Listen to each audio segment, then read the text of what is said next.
Sambahin ka, O Yahweh,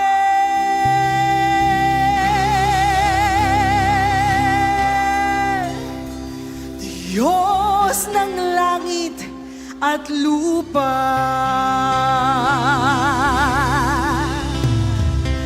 O sambahin ka, O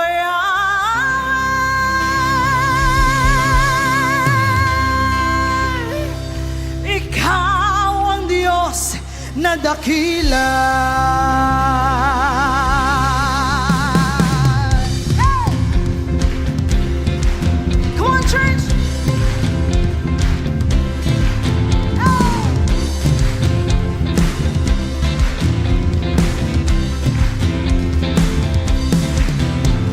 Sambahin ka, O Yahweh, Diyos ng langit at lupa. Sambahin ka, O Yahweh,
sumambat, pasalamatan ka.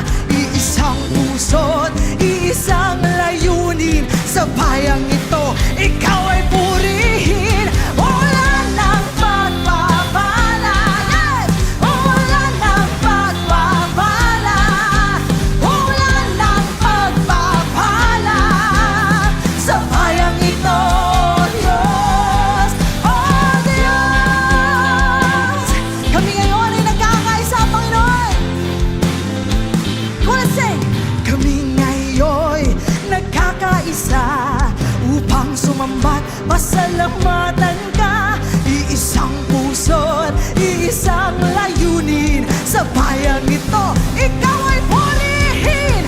Ulan ng pagpapala, ulan ng pagpapala, ulan ng pagpapala. Sa bayang ito, oh Diyos, ulan, ulan ng pagpapala, yes! Ulan ng pagpapala, ulan ng pagpapala. Sa bayang ito, oh Diyos, sama-sama tayo. Ulan ng pagpapala, ulan ng pagpapala, ulan ng pagpapala. Tanggapin po ninyo ang pagpapala ng Panginoon. Hey! Ulan ng pagpapala, ulan ng pagpapala, ulan ng pagpapala. Sa bayang ito, Diyos, oh Diyos, oh Diyos, oh Diyos.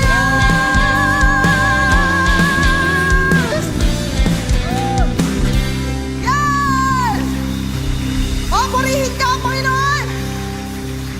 Lahat ng papuri ay tanging sa'yo, O Diyos. Patuloy ka namin niluluwalhati, sinasamba.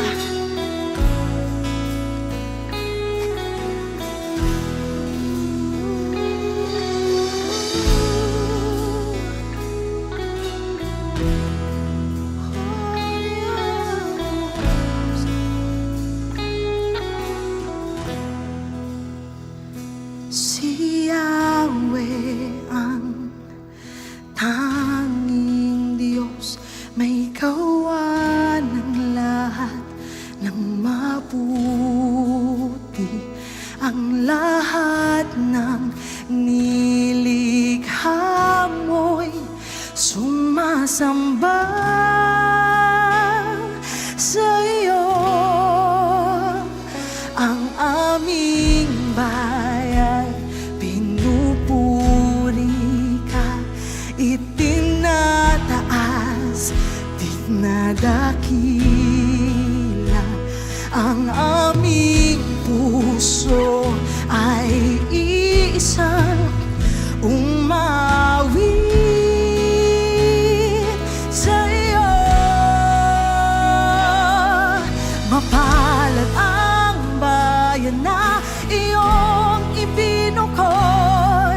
Mapalad ang bansang sa'yo lamang sumusunod. Maghari ka't manahan sa aming pagpupuri. Ikaw lang, O Diyos.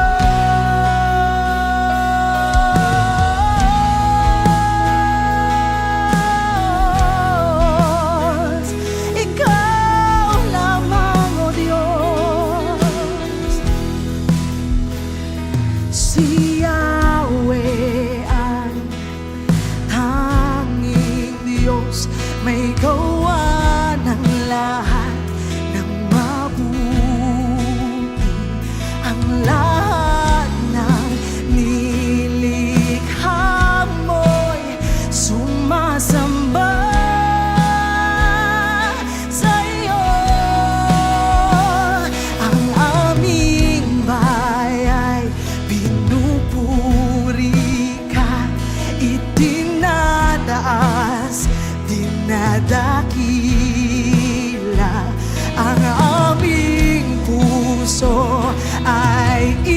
nag-iisang umawit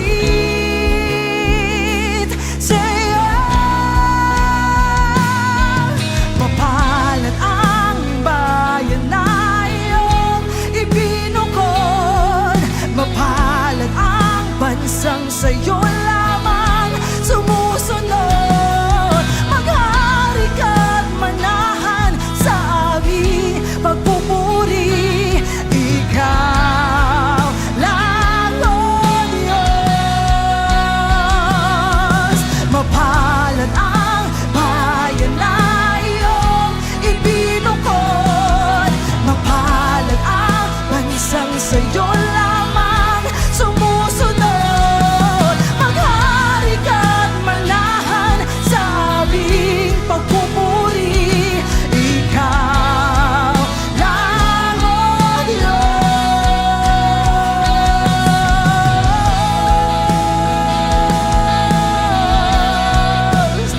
Purihin ang Panginoon, awitan ng bagong awit. Si Yahweh ay papurihan nitong lahat sa daigdig. Awitan ng Panginoon, ngalan niya ay purihin. Araw-araw ang ginawang pagliligtas ay banggitin. Kahit saan, ipapahayag na si Yahweh ay dakila. Sa madla ay ipapahayag ang dakila ng gawa. Purihin ka, Panginoon, ikaw ay karaman-daman. Woo! Wanna sing? Hallelujah, hallelujah. Pinupuri ka namin. Hallelujah, hallelujah. Pinupuri ka namin. Hallelujah, hallelujah. Pinupuri ka namin. Come on, church! Hey! Hallelujah, hallelujah. Pinupuri ka namin. Hallelujah, hallelujah. Pinupuri ka namin. Hallelujah, hallelujah. Pinupuri ka namin. Mapalad ang bayan na iyon. Yes! Mapalad ang bansang sa'yo lamang sumusunod. Maghari ka't manahan sa aming pagpupuri. Yes! Ikaw lang, O Diyos. Mapalad, mapalad ang bayan na iyong ibinukod, mapalad ang bansang sa'yo lamang sumusunod. Maghari ka't manahan sa aming pagpupuri, ikaw lang, O Diyos. Ikaw lang, O Diyos. Ikaw lamang, ikaw lang, O Diyos. Ikaw ang tunay na Diyos, ika'y walang katulad. Ika'y nag-isa, ikaw lamang, wala nang iba. Sa'yo ang aming awit, dinggin ang aming tinig. Isisigaw sa buong mundo, ikaw ang tunay na Diyos. Ikaw ang Diyos, ika'y walang katulad. Ika'y nag-isa, ikaw lamang, wala nang iba. Sa'yo ang aming awit, dinggin ang aming tinig. Isisigaw sa buong mundo, isisigaw sa buong mundo.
ikaw lamang.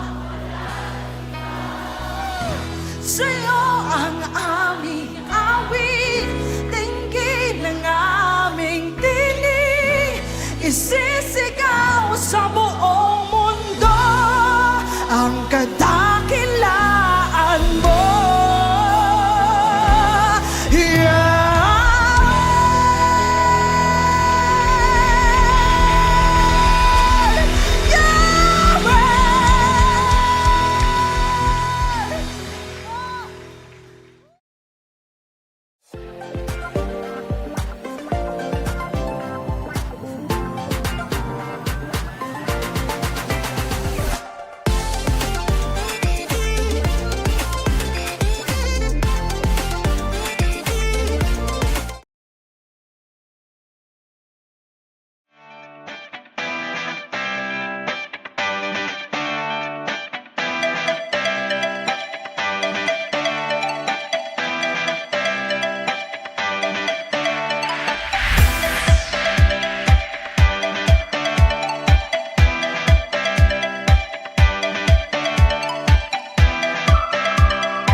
Praise God. Palakpakan natin ang Panginoon.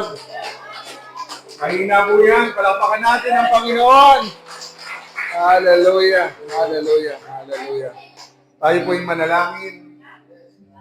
Ama naming Diyos, pinupuri ka namin.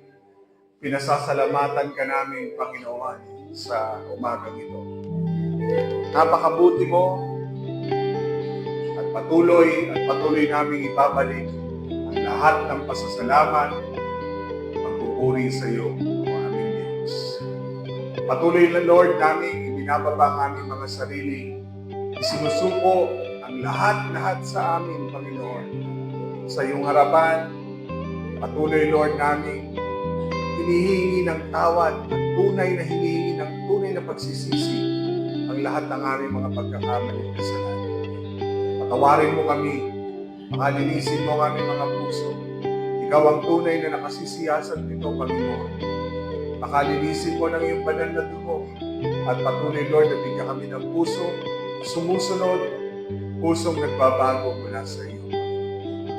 Excited kami, Lord, sa maririnig namin mula sa iyo sa aming panghuling yugto ng Genesis 32. Salamat, Panginoon, dahil alam namin ito'y oportunidad para kausapin, mangusap, at patuloy na sabihan kami, Panginoon, ng iyong mga salita. Kaya Lord, ihanda mo kami sa gagawin mo, Panginoon, ngayong umagang ito. Patuloy, Lord, na nagpapasalamat kami sa karunungan, sa kaalaman, kaunawaan na iyong pagkakaloob sa amin. Salamat, Lord, sa yaman ng iyong mga salita. Salamat sa patuloy, Lord, na presensya mo na siyang namumuna sa aming kalagitnaan. Salamat, aming banal na Espiritu, dahil ikaw ang aming dakilang pastor, dakilang guro, dakilang gagabay sa katotohanan ng iyong mga salita. At wala kaming itataas kundi ang pangalang Jesus lamang. Salamat, Panginoon. Alam namin ang iyong presensya ay kasama namin sa aming pagsamba. Kaya Lord, ikaw ang mangusap. Ikaw ang magpagaling. Ikaw ang magbago. Ikaw ang mag-ayos ng lahat ng mga bagay na dapat ayusin sa aming mga buhay. Lord, sa iyo kami magtitiwala. Sa iyo kami magre-rely. Ang aming mga tainga, ikaw ang nais naming marinig, Panginoon. Hindi po ang salita ng anumang bagay ng tao, kundi ang salita mo ang higit sa lahat, Panginoon. Maraming salamat, Lord. Ang patnubay at gabay sa inyong lingkod sa paghahayag ng iyong mga salita ay lagi pong sumamin. Maraming salamat, Panginoon. Yan po ang aming panalangin sa tanging pangalan ni Kristo Jesus. Amen. Amen. Palakpakan natin si Lord. Hallelujah. Good morning. Seryoso niyo po mga kapatid kayo umaga. Pwede bang hawakan mo yung katabi mo, sabihin sa katabi mo, huwag ka masyadong seryoso. Kay Lord lang dapat. O, parang ayaw mong umiti eh. Ngitian mo yung katabi mo. Alam niyo po yung pagngiti ay malaking bagay yan. Ano po? Wag naman yung ngiting aso. Ano po? Yung ngiti namang totoo. Hallelujah. Okay. Praise God. At magkakasama po tayong muli ngayong araw na ito. At marami tayong pag-uusapan. Lalo na po ito po ang kahuli-hulihang bahagi ng Genesis chapter 32. Handa na po ba kayo magpaalam sa siyam na linggo na ating pinagbulayan ang kabanatang ito sa chapter 32. God's purpose in our trials. Balikan natin yung 8 na atin pong napag-usapan sa Genesis 32 verses 30 to 32. What is God's purpose in our trials and struggles? Sorry po 22 hanggang 32 ang ating teksto. Okay? Part 1, again, ang purpose ng Lord para ipaalala sa atin ang mga trials na ito para gusto ng Lord mag-focus tayo sa Kanya. Pangalawa, kaya niya ipinapahintulot ang mga pagsubok ay para ma-develop yung ating perseverance. Ibig sabihin, gusto niya tayo manatili na nagtitiis at kumakapit at nagtitiwala sa ating Panginoon.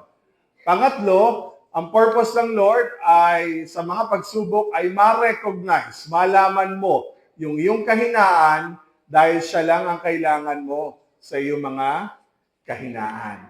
Sumunod, God's purpose in our trials is for us to grow in prayer. Hindi ko na po tatagalin. No po? God's purpose in our trials is for us to recognize and confess our sin. Part 6, God's purpose in our trials is to change our character. Okay? Sumunod, purpose of trials is for us to know God better. And yung huli po natin, God's purpose in our trials is to bless us. Gayon po ay may panghuli po yan, part 9. Congratulations kung wala kang absent sa buong part na yan.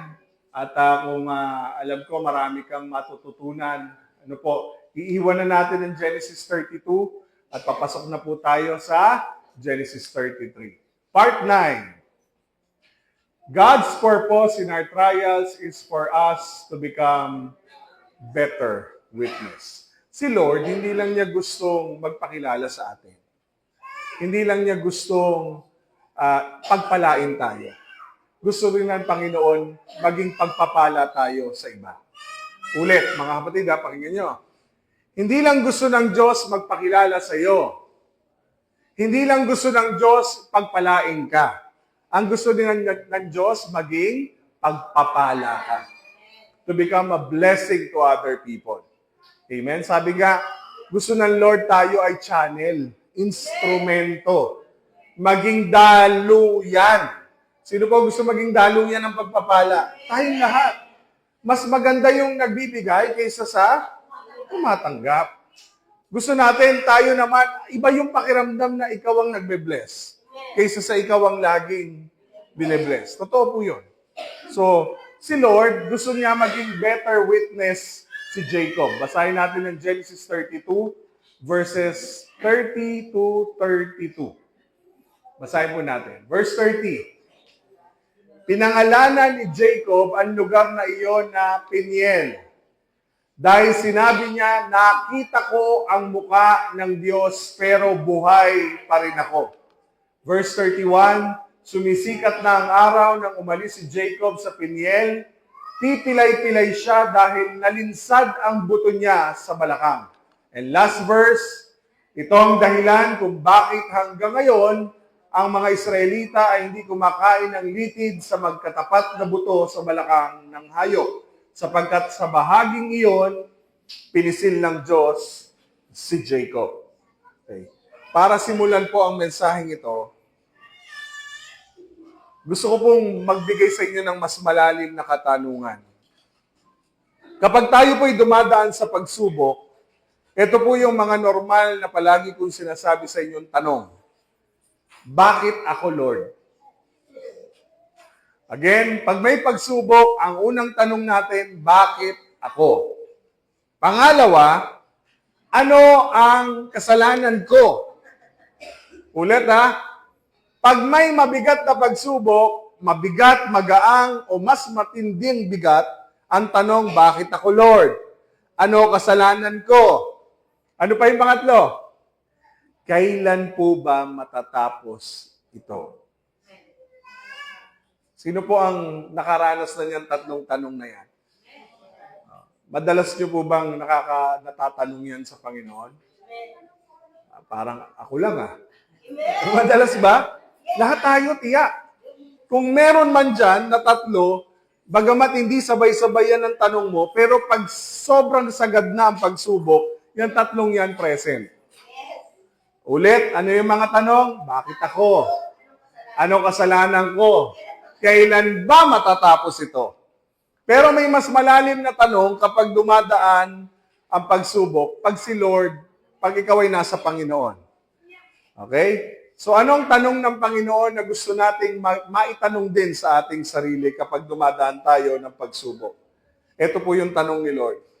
Handa ka bang gamitin ko ang pinagdadaanan mo para makilala ako ng iba? Ulitin ko po. Ang tanong ni Lord, handa ka bang gamitin ang mga mabigat mong pagsubok para makilala ang Diyos ng ibang tao? Pastor, paano yun? Ang bigat ng pagsubok ko, gagamitin ko pang maging pagpapala sa iba. Parang ang hirap naman ata nun. Okay? So, ang sinasabi natin sa Panginoon, mahirap. Pero sinasabi ng Lord, sa pagsubok na ating pinagdadaanan, diyan nais ng Diyos magpakilala, diyan nais ng Diyos pagpalain ka, at diyan nais ng Diyos gamitin kang maging pagpapala sa iba. Okay? Ibig sabihin, yung problema mo. Sabihin mo, yung problema ko. Gagamitin ng Diyos yan para maging daluyan ang pagpapala sa iba. Okay? Again, hindi lang tungkol sa pagsubok na gaano ba kasakit yung pinagdadaanan. Yun ba yung gusto ng Lord na sabihin ko sa maraming tao kung gaano kahirap at kasakit ang pinagdadaanan mo? Hindi po yun. Hindi rin po kung gaano katagal kang umiyak sa pagsubok na ito. Halimbawa, nagkaroon ka ng problema sa trabaho, iniyak mo ng iniyak. Ikinukwento mo ba sa ibang tao, alam mo ba kung paano ko nalugmok? Alam mo ba kung paano ko ilang beses ako umiyak? Alam mo ba kung munti ka na akong tumalon ng terrace namin? Kasi hindi ko malaman kung paano gagawin. Hindi na yun Ang kinukwento mo na kapag pinagpala at inayos na ng Diyos yung problema mo, yung ginawa ng Diyos. Tama po? Anong madalas kwento mo? Good news o bad news? Siyempre yung good news. Mas madaldal ka kapag maraming tugon at solusyon sa iyong buhay. Lord, ito ginawa mo sa amin. Lord, inayos mo sarili ko. So ang tanong ng Panginoon, hindi kung gaano kasakit ang gusto niyang ibahagi mo sa iba. Hindi rin kung gaano katagal kang nagdusa dyan sa iyong problema. Kundi, ang tanong ng Panginoon na gusto niyang ibahagi mo sa iba, kung ano ang naging pagkatao mo pagkatapos ng problema mo. Ano ang naging ikaw pagkatapos ng mga pinagdaanan mo? At pangalawang tanong ni Lord, ano ang patotoong nabuo sa puso mo pagkatapos ng mga pagsubok na ito? Nais ko po i-share sa inyo ito. The trials do not just break us. They shape us into witnesses. Again, ang mga pagsubok hindi lang para sirain ka. Again, ang pagsubok ay hindi para sirain tayo, kundi gusto ng Diyos hubugin tayo para maging patotoo sa ibang tao. Okay? Wala tayong maipapatotoo. Pag sinabing patotoo, witness. Wala kang maikukwento kung wala kang naranasan. Okay?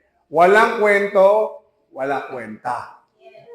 Yan ang naririnig natin sa mga datihan nating pastor. Pag wala kang kwento, wala kang kwenta. Pero ang nariniwala ako, sinasabi ng Panginoon, yung pagsubok na pinagdadaanan natin, hindi tayo sisirain, kundi gusto ng Diyos, hubugin ka para maging patotoo ka. Okay?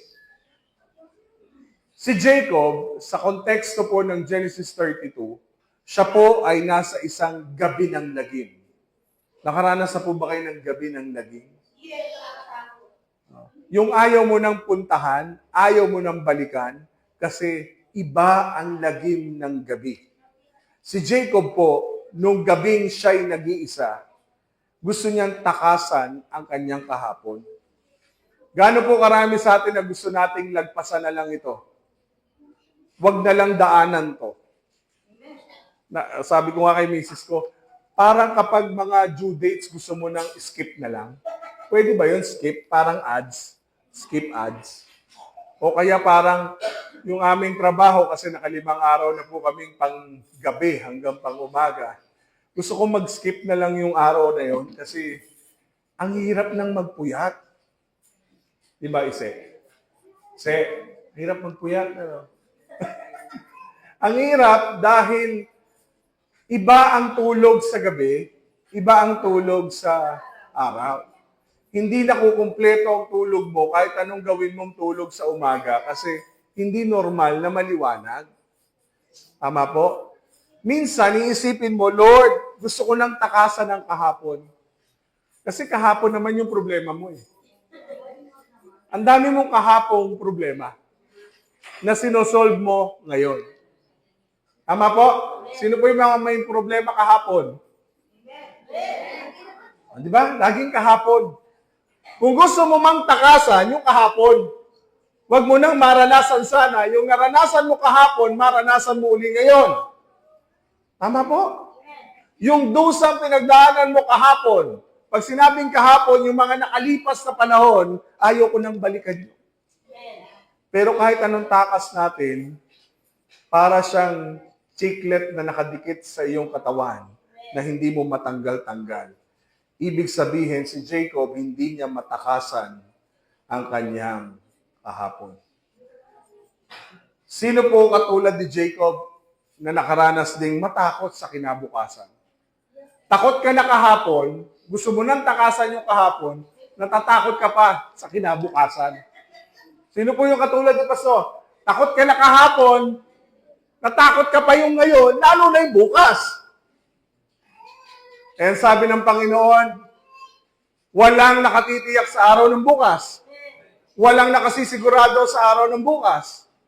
Ang importante yung ngayon. Kung meron po problema sa araw ng bukas, yung bukas.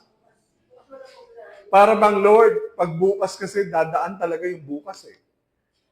Whether you like it or not, may bukas talaga eh.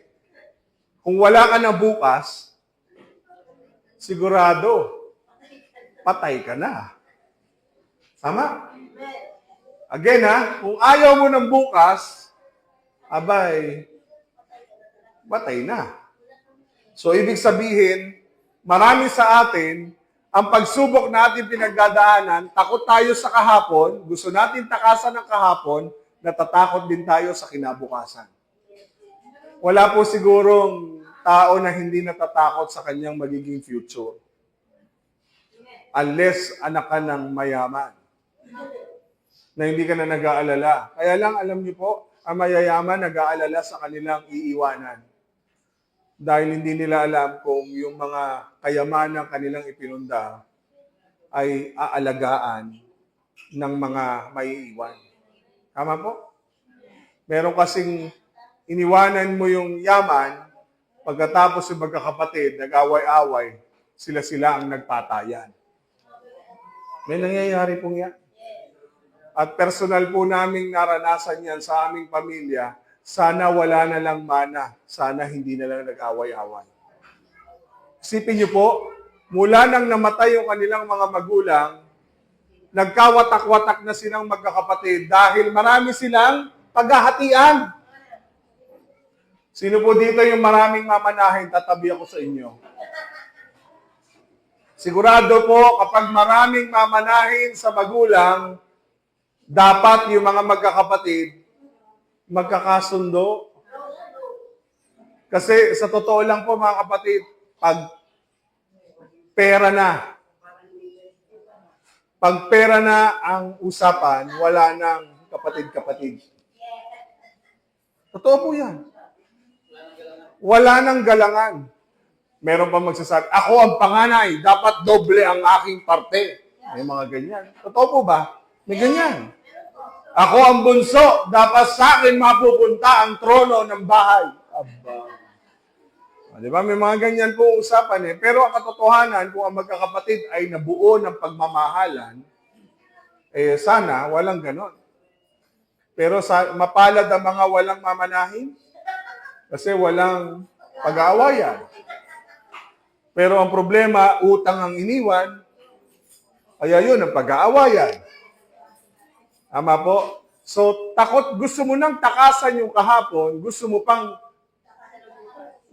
takot ka pa sa kinabukasan. So, paano na? Ganyan po ang damdamin ni Jacob. Takot at gustong tumakas. Tapos po, meron pa siyang gabi ng lagim. Si Jacob po ay mag-isa lang siya sa dilim. Alam niyo po, kapag ikaw ay problemado, gusto mo lagi sa madilim. Tingnan niyo po, gusto mo sa sulok, gusto mo gising ka sa gabi, iniisip mo ang lahat ng butiking tumatakbo dyan sa kisame niyo, buti pa sila malaya. Malayang malaya. Hanggang sa kakausapin ka ng Lord, anak, yung butiking nga, hindi na problema sa kanilang kakainin. Ikaw pa kaya? Yung butiki nga, mangingitlog lang. Kakain ng mga insekto, pero ikaw, anak, hindi ka kumain ng butiki kailanman. Minsan ang realization, nandun sa panahon na talagang gipit na gipit ka na. Sa dilim na yon, madalas kapag sa dilim, maraming nagaganap. Sabihin nyo nga po, maraming nagaganap talaga. Amen po ba? Amen. Pag madilim, marami kang pumapasok sa iyong isip. Kaya nga ang dyablo sa dilim umaatake. Pansinin nyo, kung kailan kayo matutulog, doon naatake. Akala nyo ba sa liwanag siya umaatake, dumadali? Hindi po. Sa oras na ikaw ay patulog na. Sasabihin sa iyo ng dyablo, habang ikaw ay humihiga, kala mo ba patutulungin kita? Awa-awa ka naman. Di totoo, ganyan ang dyablo. Saan nangyayari yan? Kapag ikaw ay mag-isa sa panahon ng dilim. Pero sa panahon ng dilim na yon, merong nangyari kay Jacob na kakaiba at kamangha-mangha. Sa dilim na yon, doon siya nakipaglaban at nakipagbuno sa panalangin sa Panginoon. Sa dilim, doon nangyari ang tatlong bagay. Ano po yung tatlong bagay na nangyari kay Jacob sa panahon ng dilim? Nasugatan ng balakang. Okay? Pinagpala si Jacob, nagkaroon si Jacob ng patotoo. Okay? Tatlo po yan. Nasugatan, pinagpala, naging patotoo. Okay? Si Jacob po ay pumasok sa gabi na Jacob at lumabas sa gabi na ang pangalan ay Israel. At mula ng araw na yon, mga kapatid, quiet po kayo on the set. Quiet on the set, mga kapatid. He entered the night as Jacob and he walked out as Israel.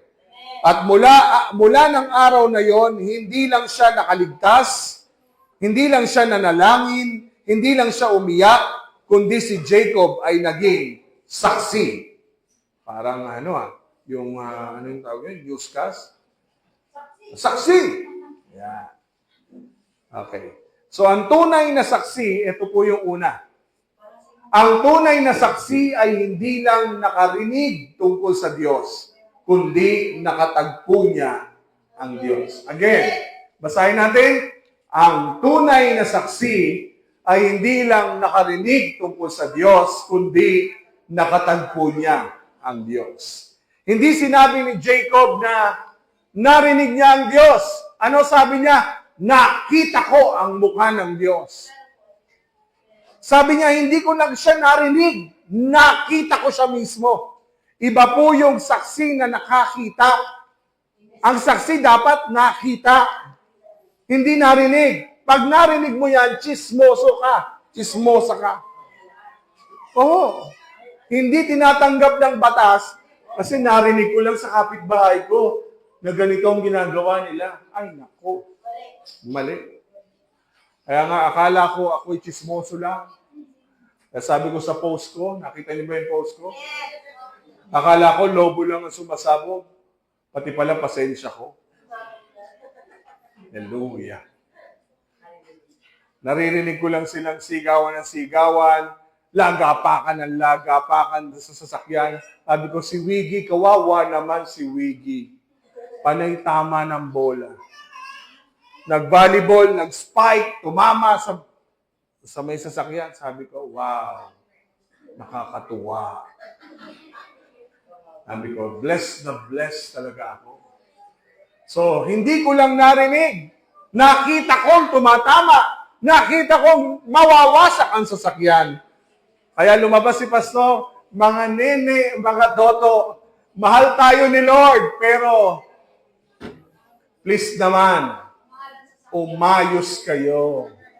Pwede ba? Huwag naman kayong magbola sa harapan ng sasakyan. Ano po ang ginawa ni Pastor? Sabi ko, hindi ako galit ha. Nakasmile ako. Ay, kung ganon. Mahal ko kayo, kaya ayoko kayong sasabihan, magkakasala pa ako sa inyo. Tapos, pagpasok ko, kumuha ko ng Bible, namigay pa ako. Mga bata, magbasa kayo ng Bible. Binigyan ko silang lahat. Basa kayo ng Bible, basa ha. Opo, salamat po, Pastor, salamat po.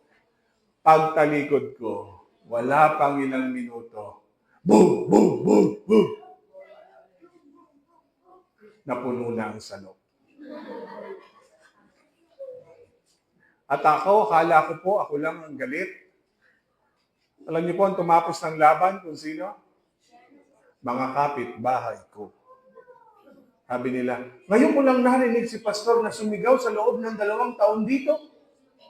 Aba. Sabi ko, ako'y dayo. Ginano ko po, ako po'y dayo. Tama naman po kayo.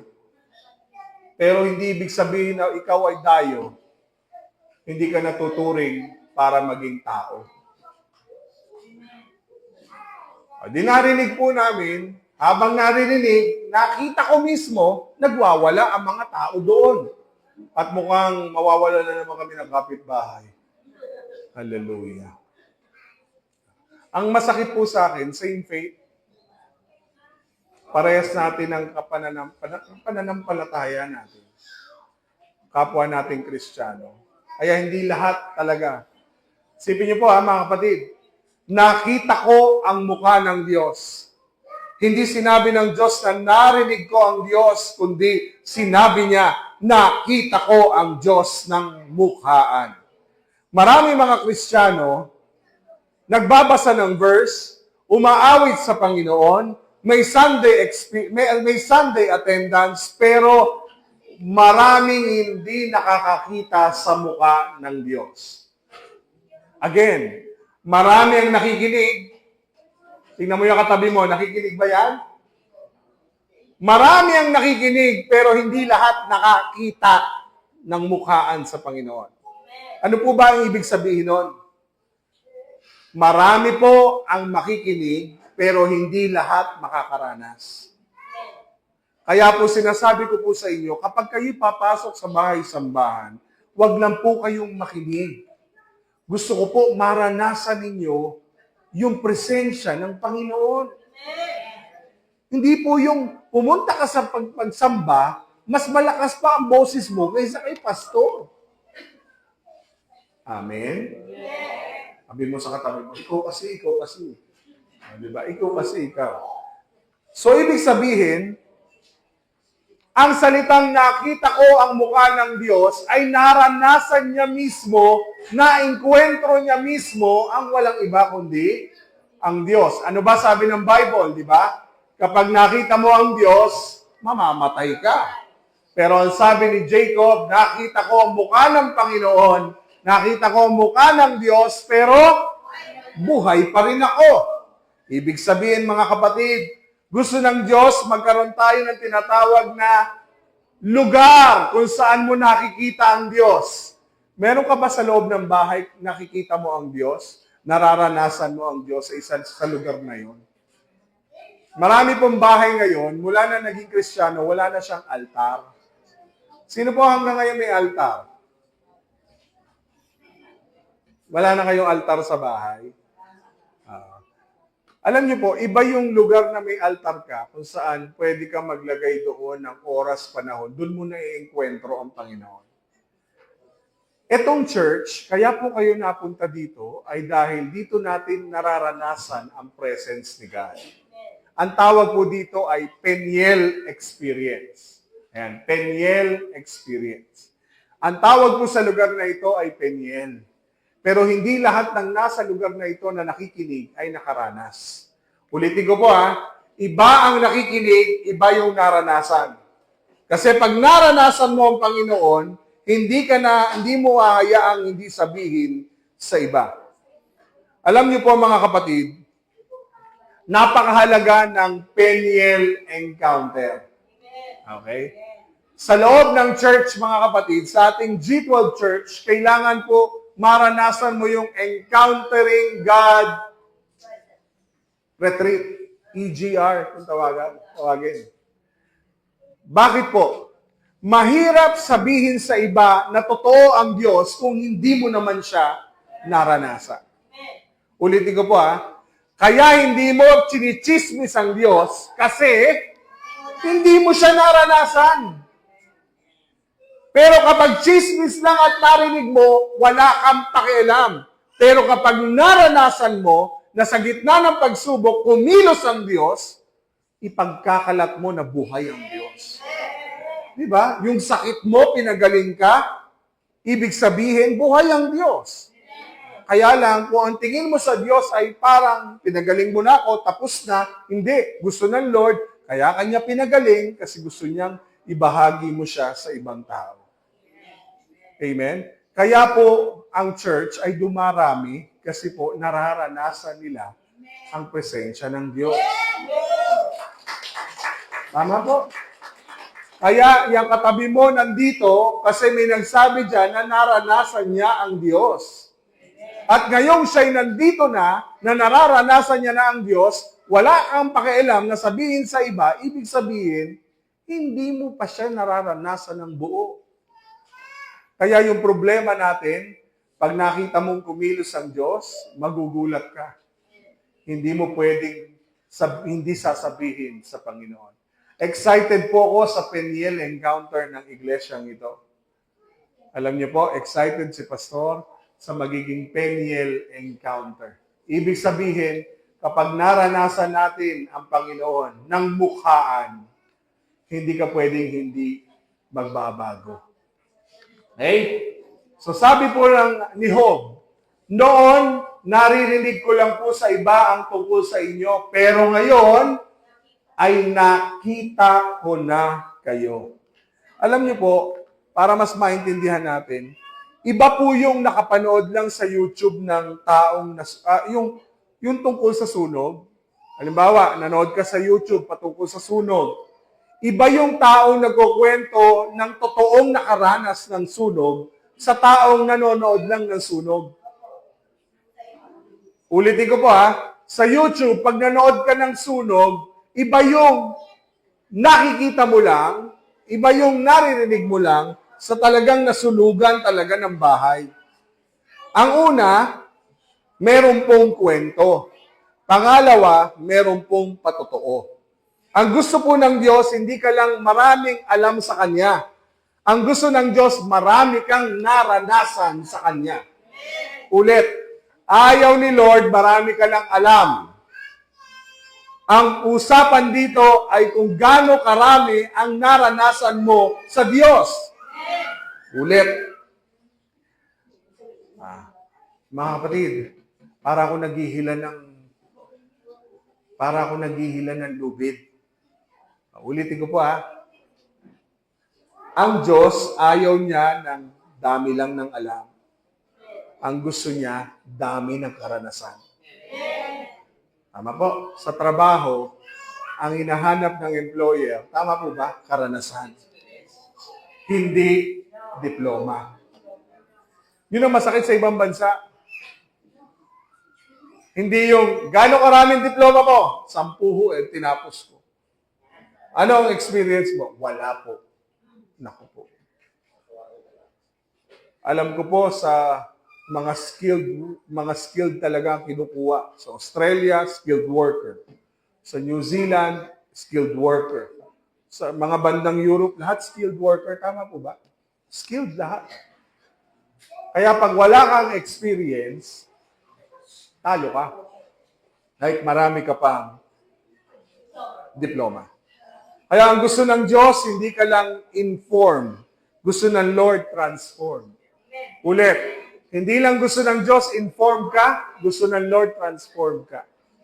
Siyempre, masarap makita yung tao Hindi siya binago dahil sa isip. Hindi lang dahil marunong siya. Kundi binago siya ng Diyos talaga dahil naranasan niya ang pagbabago mula sa Panginoon. Tingnan niyo po si Job. Hearsay lang ang alam niya sa Diyos, pero ngayon, nakita ko na ang Diyos. Ano pa sabi sa Filipos?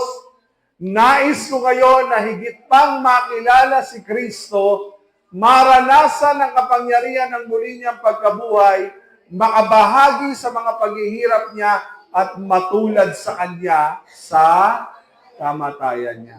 Ito po si Pablo Tingnan niyo po si Pablo, isa lang ang gusto niya, na higit na makilala ang ating Panginoong Jesucristo.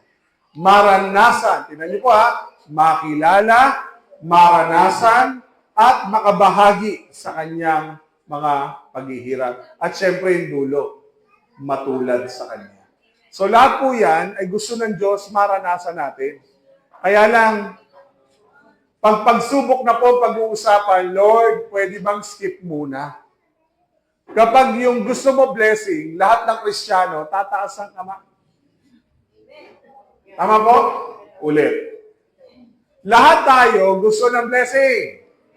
Pag blessing, maaga pa lang, pipila na tayo. Tama po? Pero pag problema, kayo na lang po, busy ako. Ulit. Pag blessing, masakit mang aminin, tayong lahat, maaga pa lang. Hindi pa man sumisikat ang araw, basta alam ko may tatanggapin ako. Maaga pa lang, andun ako. Nakaka-guilty man, pero totoo.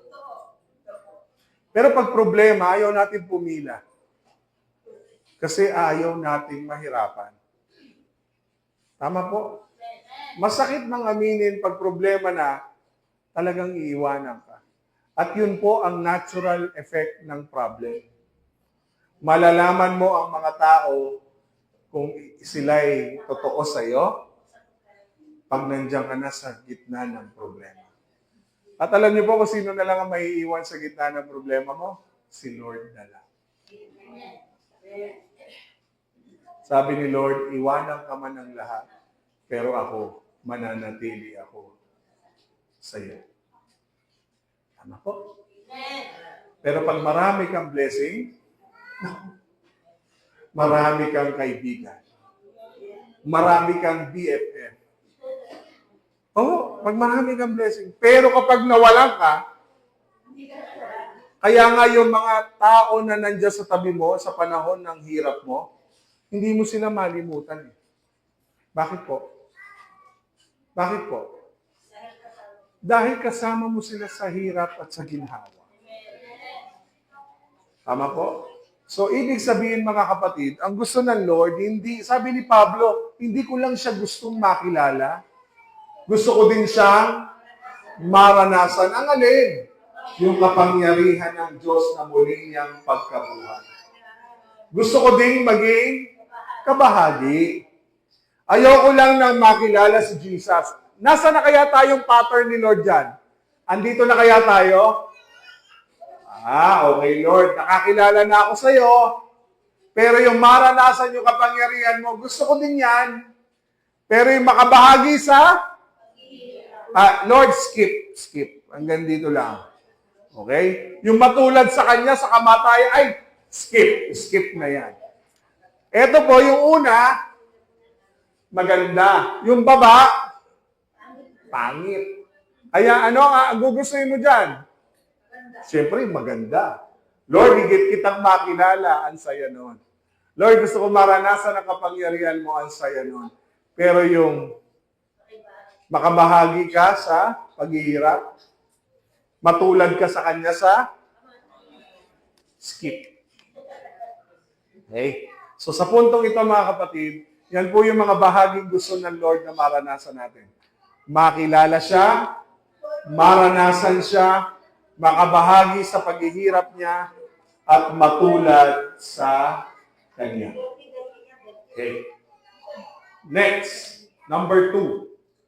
Minsan, binibigyan tayo ng Diyos ng pilay para mawala ang ating pagmamataas. Again, minsan, binibigyan tayo ng Diyos ng pilay para mawala ang ating pagmamataas. Verse 31, sumisikat na ang araw nang umalis si Jacob sa Peniel. Ano pong nangyari sa kanya? Pipilay-pilay siya dahil nalinsad ang buto niya sa balakang. Sa kultura po natin, ang pilay hindi malakas. Ang pilay mahina. Tama po? Kaya nga ang pilay, meron siyang tinatawag na pribileyo. Person with disability. At yan po ay may 20% discount. Tama po? Pag ikaw ay ika-ika, sa kultura natin, nako, maiiwanan yan.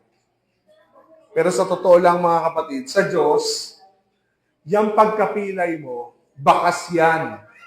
Bakas ng pagkakahipo ng Diyos sa buhay mo. Kaya naniniwala po ako, yung mga pilay na iniwanan ng Diyos sa buhay natin, bakas yan. Bakas na ang Diyos ay may ginagawa sa buhay mo. Kaya iniisip mo, siguro, alam niyo po, pag ikaw ay na-stroke, tama ba, Ate Claire? Ang hirap mag-adjust. Iba yung galaw mo dati na napakabilis mo kumilos sa galaw mo ngayon. Tama ba, Ate? Ang laking adjustment na maaaring dumaan si Ate sa depression. Siyempre po, busy tao eh. Sanay sa barangay. Ikaw sinasample ko, Ate, kasi nasa iyo yung parang Jacob eh. Hindi ibig sabihin na dinaanan mo yung buhay na yan dahil galit sa iyo ang Diyos. Hindi. Gusto ng Diyos mapakita sa iyo na pwedeng gamitin ng Diyos ang sitwasyon niya para makita ng iba ang buhay na Diyos sa buhay niya. Isipin mo, kapatid, hindi biro ang pinagdaanan mo, Ate. Na-stroke, nawala pa ang kuya. Hindi biro yun. Pero bakit nakikitaan pa rin kita ng ngiti sa kabila ng hirap? Madali, Ate? Mahirap. Pero anong dahilan kung bakit nandito ka pa rin? Dahil buhay ang Panginoon. Buhay ang Diyos.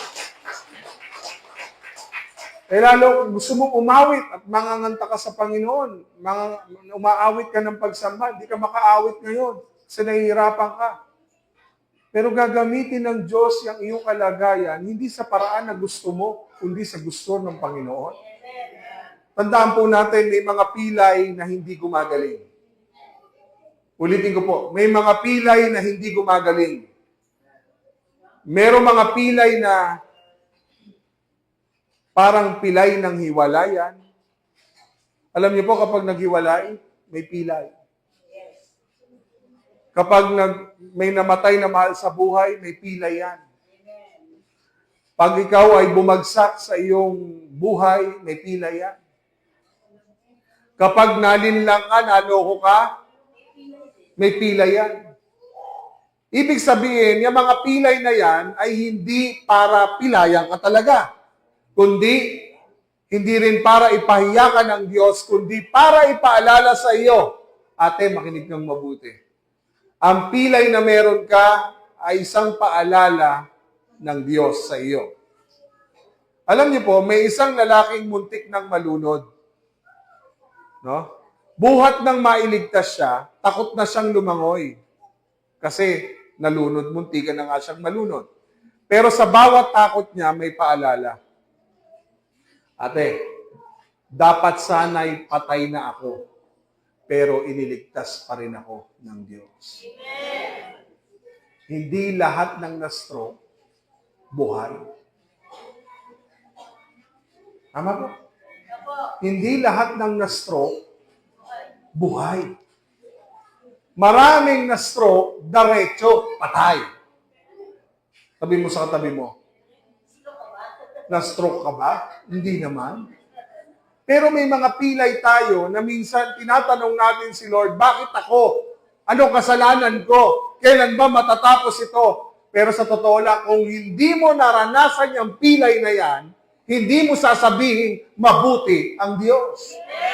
Di ba? Lord, nahihirapan ako sa sitwasyon ko. Dapat sana'y patay ka na, pero iniligtas ka ng Diyos. Ganyan ang pilay ni Jacob. Hindi sagabal ang pilay sa laban. Ito ay sermon sa bawat hakbang. Tandaan niyo po, ang mga pilay ng buhay, sermon yan. Paalala. Okay? So, tingnan niyo po yung inyong katabi. Marami bang pilay yan? Yung mga pilay na yan, mga kapatid, kaya ka talaga hina-high blood, kaya ka may maintenance, pilay yan. Paalala yan. Bakit? Ayaw mo ingatan sarili mo eh. Laging paalala sa akin yan ang bunso ko eh. Kaya siya ang talagang tagapagpainom sa akin ng gamot eh. Papa, kung gusto mong gumaling, uminom ka. Kasalanan mo yan kung bakit naggagamot ka. Tama? Tama po ba? Oh. Kung bakit ganyan ang sitwasyon mo, huwag mo isisi sa Panginoon. Pilay yan. Paalala yan. Paalala ng Diyos na kung hindi ka iniligtas sa Diyos, wala ka na sana ngayon. Tama? So tuloy po tayo. Ano sabi sa Corinthians? 2 Corinthians chapter 12 verse 9, ngunit sinabi ng Panginoon sa akin, sapat na sa iyo ang aking biyaya dahil ang kapangyarihan ko'y nakikita sa iyong kahinaan. Ano pa sabi ni David? Mabuti na pinarurusahan niyo ako. Dahil sa pamagitan nito, natututunan ko ang inyong mga turo. Again, ang pilay hindi para pahirapan, kundi maging sermon sa atin. Point number 3. Ang tunay na saksi ay hindi perpekto. Ngunit, binago, inabot, at ginamit. Inabot at ginamit ng Diyos. Ang Israel po ay hindi kumain ng litid dahil sa nangyari kay Jacob. Ayan no? Hindi sila kumakain ng litid sa magkatapat na buto sa balakang ng hayop dahil nakikisimpatya sila sa hirap na pinagdaanan ni Jacob. Meaning, kung ayaw nilang tumikim, ayaw nilang kumain ng litid dahil naaalala nila yung hirap ni Jacob. Tayo po may mga ganyan. Lord, ayoko na kumain, baka magaya ako sa Kanya. Di po ba? May ganyan tayo. Lord, ayoko na kumain yan kasi magagaya ako sa Kanya. So kung ayaw mo magaya sa Kanya, huwag kang kumain yan. Tama po? Tingnan niyo po. Tanungin niyo ang Ate Claire.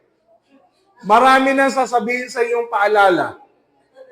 Tama, Ate? Kaya po, si Ate siguro, ewan ko, kung mabunga nga po kayo sa mga anak, hoy, huwag na kayo kumain yan. Gusto niyo ba tumulad pa sa akin? Lesson yan eh. Lesson. Tama po? Kung ayaw nyo mahirapan, mag-aral kayong mabuti. Hindi na nga kami nakapagtapos, pati kayo hindi magtatapos. Tama?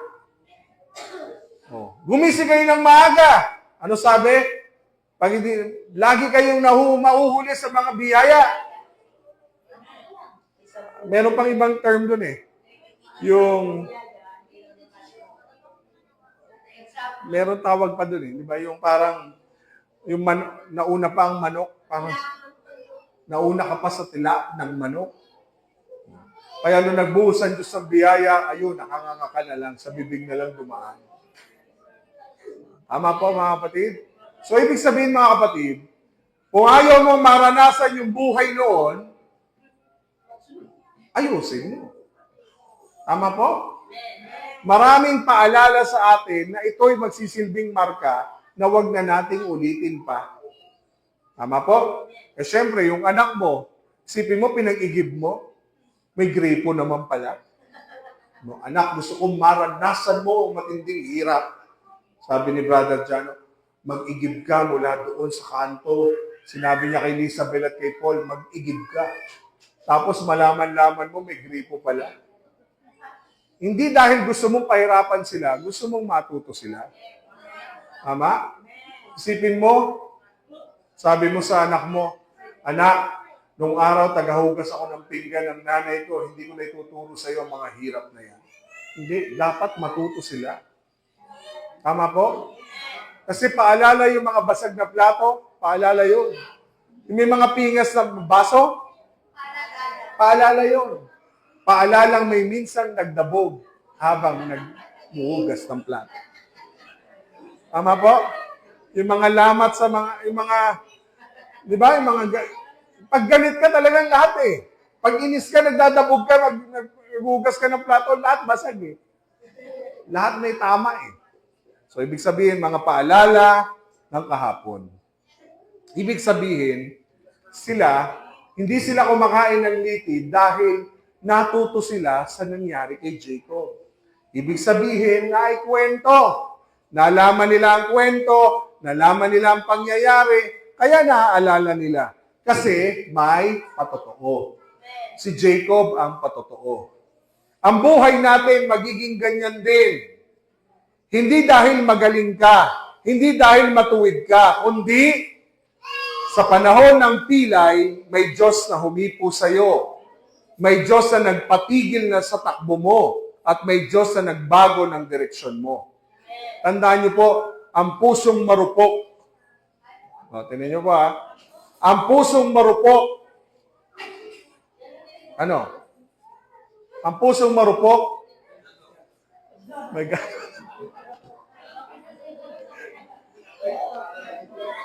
Talaga. Ang pusong marupok. Matutok-tukan talaga. Ibig sabihin mga kapatid, yung pastor nyo, ang pastor nyo dating marupok, dating adik. Yung pagpapastor nyo, ganyan, marupok, adik. Dating babaero, tapos biglang naging pastor. Lahat ng paalala niyan sa mga taong dumadaan doon. Ako nga, ako nga, ako nga, ako nga. Ibig sabihin, siya yung patotoo. May karanasan. Alam niyo po yung mga na-operahan na, OA yan. Meron akong dating kasamahan sa dating church. Nung sinasabi niya, wag kumain muna kayo ng saging bago kayo kumain ng mga kung ano-ano. Alam niyo po, galit na galit siya kapag kami kumakain ng kung ano-ano. Huwag kayo masyado sa baboy, baka kayo magkaroon ng fatty liver, magkaroon ng gallstone. Alam niyo po, hindi na kami naniwala. Bakit? Siya po ang nagka-gallstone. Siya po ang nagka-gallstone. Kaya sabi namin nung mga kapatid natin, pastor, hindi na kami naniniwala sa sasabihin mo, saging muna bago ganito. Kasi kami hindi na-operahan sa gallstone, ikaw na-operahan. Tama po? Paano maniniwala sa'yo kung hindi mo naranasan talaga? Pero kapag nung na-operahan naman siya, alam niyo, sabi niya, hoy, huwag mo kakainin yan. Diyan ako nadali. Iba na ngayon ang usapan, hindi niya na kami pinipigilan kasi hindi na kami naniniwala eh. Tama po? Pero pag naranasan mo, ipapatotoo mo ng papatotoo, paulit-ulit. Yan po ang mga saksi ng ating Panginoon. Ano sabi ng Panginoon? Tinawag niya tayo para ipahayag ang mga bagay tungkol kay Jesus. Mula rito sa Jerusalem, hanggang sa buong Judea, hanggang sa Samaria, at hanggang sa buong mundo. Ang sinasabi po ng Panginoon, ano pa sabi sa Matthew 5:16? Ganon din ang dapat ninyong gawin. Pagliwanagin ninyo ang inyong ilaw sa mga tao upang makita nila ang mabubuting gawa ninyo at pupurihin nila ang inyong amang nasa langit. Alam niyo po, may natutunan po ako. Tayo po'y tinawag ng Diyos na salt and light. We are the salt and we are the light of the world. Tama? Ang asin po ay napakahalagang ingredients para ikaw ay malasahan mo yung kakainin mo. Tama po? Ang asin ay pampalinis. Ang asin pang-preserve. Ang asin, pag walang alat, walang kwenta. Tama po? Pansinin niyo po, hindi ka sugar of the world. Bakit hindi kaya ginamit ni Lord sugar of the world? Bakit salt? Bakit salt? Kasi ang mga sugar, ano yung sugar? Didikit? Didikit yung sugar? Ang lahat ng tao mas gusto sa matatamis. Tama? Ayaw sa maalat. Pansinin niyo po, ang salt, taga-taboy yan. Taga-taboy. Taga-alis. Kapag dumaan ng salt sa tamis, nag-iiba, aayawan ka. Tama po? Ang salt ay nagiging tagapagpaliwanag sa mga taong nasa dilim. Ibig sabihin, pag ikaw ay napunta sa iyong pamilya at ikaw ay naging Kristiyano, hindi ka gagawing asukal, gagawin kang asin. Asin na kinaayawan, asin na para bang ikaw ang nagbibigay sa kanila ng iritasyon, asin ka talaga sa kanila. Pero sa totoo lang, patotoo ka sa kanila. Patotoo na gagamitin ka ng Diyos para sa iyong mga tao, sa mga taong iyong nakakasama. Ang sinasabi ng Panginoon, hindi kita sinusugatan para sirain ka. Hindi kita sinasaktan sa kayabangan para iligtas ang kaluluwa mo. Pinabagal kita dahil masyado kang mabilis palayo sa akin. Pinapila kita upang matutong yumuko sa akin ang mga tao. Ang iyong sugat ay hindi kahihiyan. Ang iyong sugat ay patotoo. Ngayon pong umagang ito, nais kong maintindihan ninyo ang sinasabi ng Panginoon. Kung sinasabi ng puso mo ngayong umaga, Lord, may pilay po ako ngayon. Lord, may pilay po ako ngayon. Lord, may sugat ako na hindi ko maintindihan, pero ayokong masayang ang pinagdadaanan ko. Gamitin mo ako bilang saksi. Ulitin ko po, kasi parang mas marami pa kayong kwento kaysa sa akin. Lord, may pilay ako. Ayoko pong maranasan nating lahat na bago tayo matuto, kailangan pa tayong pilayan. Ulitin ko po, ayoko po tayong matuto sa panahon ng pilay na mapilayan ka pa para ka matuto. Kung maaaring may pilay ka na sa mga sandaling ito, nakausap ka ng Panginoon. May sugat ka ba na pinagdadaanan na hindi mo maintindihan? Itaas natin sa Panginoon ang ating mga kamay sa Panginoon. Panalangin.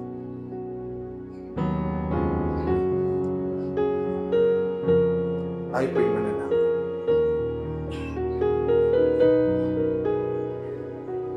Panginoon, hindi po namin itatago ang mga sugat na meron.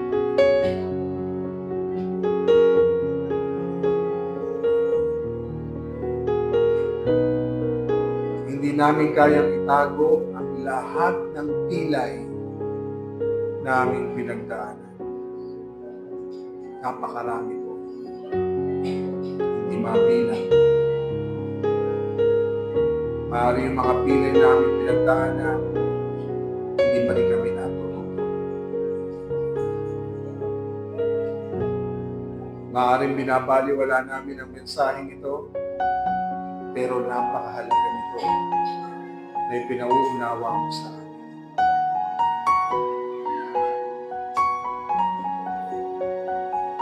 Panginoon, hindi namin ipapakita na kami malakas dahil ang totoo naman ay kami masakit. Kita mo ang puso ng bawat isa sa amin. Hindi namin kayang itago ang sugat na meron kami. Lord, hinahayaan po namin hawakan mo ang aming buhay. Hawakan mo ang aming buhay. Gamitin mo ang aming pilay bilang patotoo. Hindi bilang kahihiyan, kundi bilang patotoo. Gawin mo kaming saksi mo, O Diyos. Gawin mo kaming buhay na patotoo sa maraming tao na sa kabila ng sugat, sa kabila ng pilay, gagamitin mo kami para maging patotoo sa ibang tao. Marami pong salamat. Mula sa araw na ito, idinideklara po namin na hindi kami biktima, kundi kami isang saksi. Hindi pa kayo tapos sa amin, kundi binabago mo pa kami, O Diyos, araw-araw. Hindi namin ikakahiya ang mga pinagdaanan namin, bagkus ipagpapasalamat namin na kami ay inayos, binago, pinagpala mo sa gitna ng aming mga kahinaan. Gamitin mo, O Diyos, ang aming mga sugat upang maging pagpapala para sa iba. Ang buhay namin, naway makita ang kabutihan mo, O Diyos, sa amin. Sa gitna ng mga pagsubok at unos, makita palagi ang katapatan, ang pag-ibig at kabutihan ng ating Panginoon. Yan po ang aming panalangin na may pasasalamat. May pag-angkin ng tunay na pagpapala mula sa iyong mga salita. Maraming salamat po. Yan po ang aming panalangin sa pangalan ni Jesus. Amen. Amen. Bago po tayo dumako sa ating live talk, tayo po ay magbabalik muna ng ating mga kaloob at ikapu. Sige po, tayo po ay sama-samang magbalik ng kaloob at ikapu.